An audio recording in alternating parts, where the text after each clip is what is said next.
Hello, everybody. Welcome back to Drift the Common Game. Don't have a deck for you today. I just wanted to talk about a couple things, several things. Number one, we all saw the Mythic Championship. I know that a lot of people are exclusive Commander players, and that's pretty much what I am. I enjoy the other formats. Don't get me wrong, nowhere near as our format, but watched it, and man, Torbrand is a beast. Of course, I love Torbrand anyway. Y'all know that. But then we had, of course, the band announcement on Monday that they had already made up their mind on before the Mythic Championship because 42% of the field had registered Golos field deck. So, but, and there's a lot of back and forth, and I know I haven't played Standard in the entire time. I watch a lot and I try to keep up, but it appears to me, it looked like that the Magic playing players as a whole figured out a way. They figured out a way to beat it. Because it out of 42% of the tournament, only one made it to top 8. And yes, it did make it to the finals, but it was beat. And I love the fact that it was beat by, like, play creatures turn them sideways. Yeah. Anyway, it's kind of old school. I was thinking, man, turn one Curdape or that Tinderwall or Orcish Lumberjack for a turn 2 ball. Yeah. Anyway. But it's Squirrel Beats, and it just seemed like that they had, and even in the article, Wizards said that they had made up their mind beforehand, and the Astrolabe thing was kind of wrecking Pauper. Pauper don't have as many answers, so I get it. But it looked like that Standard had figured out a way. Maybe I'm wrong. Y'all let me know if I'm wrong. I probably am. I'm wrong a lot. But mainly, I want to talk about the other thing. Pioneer. Now, the name is kind of quirky because they didn't want to use Frontier because that was somebody else's idea, I guess. Maybe there was some whatever, but Pioneer, I don't know why I'm so excited for that format, but I'm not at the same time. Because here's what's going to happen. This is going to affect us. Us Commander players, this is going to affect us big time. Because typically, how it's been is, and I have been playing Commander since the existence of Modern. Before the existence of Modern as a format. And how it normally happens is cards that are really good in Standard have a really good price, and then once they drop out of Standard, if they are not useful in Modern, and let's face it, very few cards are actually useful in Modern because the learning curve is so high. Learning curve is probably the wrong phrase.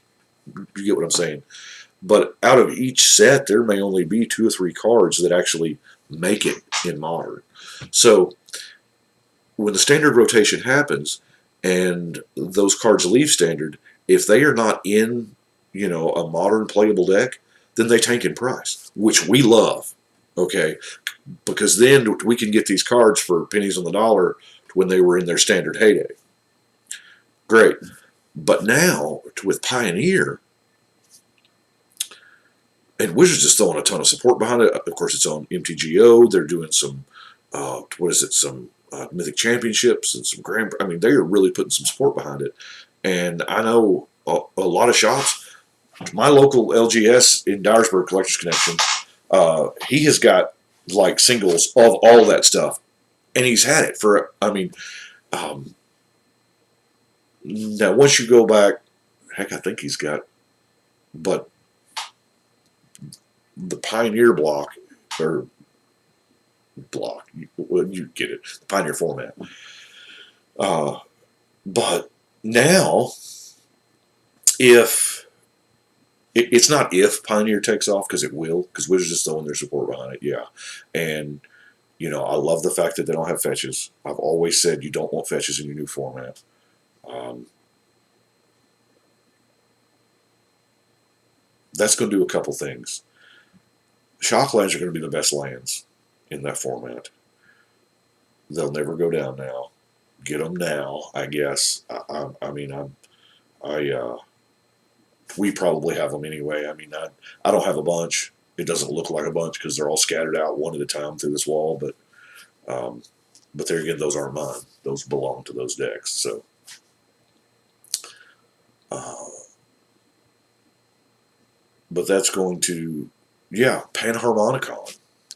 All of those cards that have been a powerhouse, and now they've started the price drop. Now we have an entire new influx of a format of people building decks. There's a lot of decks going to be built. I mean, there's probably already a bunch, but I think that's going to have some impact on the secondary card market. And only X amount of cards being out there, there ain't no more Return to Ravnica being printed or any of those sets.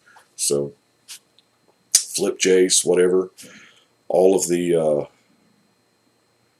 I'm just saying that it's really going to affect card pricing for us if we are looking to, because we affect card. I mean, don't get me wrong, we did. We have affected card pricing a whole bunch over the years. Commander players, because there's no other reason why Cyclonic Rift is expensive as it is. There's no reason other than Commander. It doesn't get played anywhere else, well, not to the effect it does in our format. But, uh, oh, and this is probably gone. I'm probably getting rid of this tomorrow on my day off. So, uh, but yeah, the Pioneer thing, and I do like the fact that the Pioneer, it's like it helps the friendly local game store. That because number one, it's not on Arena. Arena's not even set up for cards that old. Um, I like Arena, don't get me wrong, but I think there needs to be both ways there.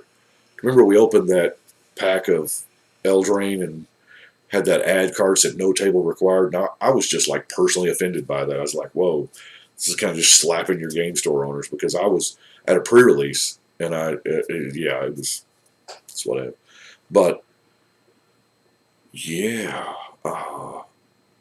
MTGO and paper only. So that's neat. I may actually build a 60 card deck. Um, I played built that modern deck. I don't know, not too long ago. I wish I'd have waited, because that deck had been awesome with Torbrand. Oh, not that I could have lived past turn 4 anyway, but yeah, it was fun. It was like Adam Spain. He hosts the the Homeward Path podcast, and he was explaining to his wife. He's like, "No, I really want to go to this modern tournament. Brian Cannon's going to be there," and I've known them for a long, long, long time, since before they got married. And she said, "What? Isn't that like a unicorn sighting?" It felt like cheating when I drew that second lightning bolt. It really, really did. Um, but anyway, let's see. Any other news? Because I don't really do this a whole lot. Y'all know I've picked out the deck for number 500. It's going to be Angus. Currently building it slowly. I do have a very, very specific theme for that deck, which is totally unlike me. Not the theme part. I have a theme for every deck, but it's like the I guess I have deck building rules when I sit down for a deck. It's like with that elf deck I did tomorrow. It was like, look, I'm going to just try to use as many elf druids as I can, or hey, like when I did that the Kalia 2.0, I was like, I can't have any angels, demons, or dragons in this deck. I can't, and that's my rule, and I kind of work from there. Well, this rule I haven't done in a very long. I don't think I've ever done it to this degree with Angus, but uh, I'm trying to actually build a good deck. No, I I guess the plus side to having this is whatever mood I'm in, I can do that. On Fridays when we go to play, and I can just sometimes, oh my gosh, sometimes it is just you go into like decision paralysis because you're looking up here and you're like, I don't know what deck I want to play. And then there are times where you're like, Celestina. It's a Celestina night. I'm bringing all eight decks. I'm bringing because generally in my box, by the time you get a play mat and the dice and my little boxes of cereal for food tokens, I'm probably gonna swap those out or give them to my grandson because he loves little foods. But anyway, it's a kid thing. I'm sure if y'all got kids, you understand. But yeah, sometimes you're just like, I want mono red today, or I brought all Orzhov decks, or I want, just tribes, or sometimes I'll bring like all from the new set. That's a lot of times. A lot of times I'll play because we all like the new shiny thing. The new shiny thing doesn't have to be what's new out. Although, you know what? I've had too much fun with Torbrand. Ooh, I've had too much fun with Torbrand. So uh, I had to put him up for a little while because I think I played Torbrand already, I don't know, 6 or 7 games. And I was neglecting other decks. But that's what I like to do is a lot of times it's whatever's new. Um,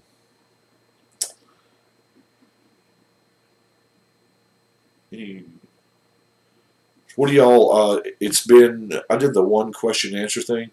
I would like to do something huge as a celebration for this 500 deck because that's kind of a landmark thing. Shoot me some ideas if you've got them. I don't know if Phil and Shivam have have their show booked up ahead of time. I don't know. Uh, or maybe I'd love to get on like the EDH Rickcast or something like that. I don't know. It's whatever. But just something. I mean, 500 is that's a big milestone. At least for me, it is. Uh, that's a whole lot of sleeves. I think we'll do math on that in that episode. I'm not going to worry about all that stuff now. Anyway, that's all I've got for today. I know it's kind of it's Decktober, and I started off October doing a video a day, and I still am. Most of those videos have been decks. Of course, the first couple of days were, all the opening from Eldraine and stuff like that. And that let me get some decks built up because I did all those opening videos in one day and I dispersed them a day at a time, and that gave me some days to build with it so that I could have decks ready. And I've done a whole bunch of decks in a row. It's like 10, 12, 15, I don't know, a bunch. Done a bunch of decks in a row. And tomorrow's video will be another deck. So that's what I've got for today. It's just a rambling kind of video today. I think it's all positive. I like Pioneer. I like the idea. I just like more Magic, getting more people in. Because how I look at all formats is they're all a gateway to Commander, right? Because I know that Commander's the one truth, and that everybody will find their way there eventually. But you know what? I guess everybody thinks that about their favorite format, so it's all good. But anyway, that's what I've got for today. I do appreciate y'all watching. Y'all let me know what you think, and be sure to subscribe down below because there's there's a lot of crazy deck techs. I try to do things a lot differently than you'll find. Some decks just are super linear that build themselves, and like when I built the Tulane deck, it felt like cheating because it's just like, oh, this is that and that, and, you know. Um, I'm sure that deck is really good. I might play it once. I may not. I don't know. But anyway, to get my mouse cursor right. I appreciate you watching. Y'all let me know what you think, and if there's anything you'd like to see, because I mean, I do a lot of random stuff, openings and stuff like this. Had the one question and answer thing. Y'all want to see another question and answer? I mean, I can totally do that. Uh, if so, fire me off some questions. I'm on Twitter. Like, yeah, I don't do that much on Facebook. I really, really don't. Hardly at all. But I am super active on Twitter several times every day. It's cure_game. So hit me up on Twitter. I'm there. That's probably some of the quickest way to get a response. Or in the comments down below, I try to read them all. I really do. Sometimes it's possible. Sometimes it's not. I work a lot, but it's whatever. I appreciate it, and I will see y'all tomorrow.